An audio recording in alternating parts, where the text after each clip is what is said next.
একদিন আপনি উপলব্ধি করবেন, আপনার কাছে যতই টাকা থাকুক না কেন, দিনে 3 বেলা অল্প খাবারই খেতে হয়। বাড়ি যতই বড় হোক না কেন, ঘুমাতে গেলে একটি বিছানা লাগে। সৌন্দর্য যতই মনোমুগ্ধকর হোক না কেন, সময়ের সাথে সাথে তা ফিকে হয়ে যায়।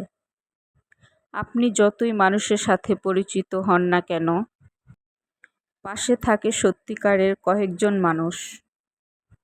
গাড়ি যত বড় বিলাসবহুল হোক না কেন, সুস্থ পা ছাড়া তা কিছুই নয়। পথ যতই উঁচু হোক না কেন, মনের শান্তি ছাড়া সবই শূন্য। প্রতিটি সকালেই ঘুম থেকে ওঠা একটি আশীর্বাদ। রাতে শান্তিতে ঘুমানোই প্রকৃত সম্পদ। পরিবারের ভালোবাসা পাওয়া বড় সৌভাগ্যের।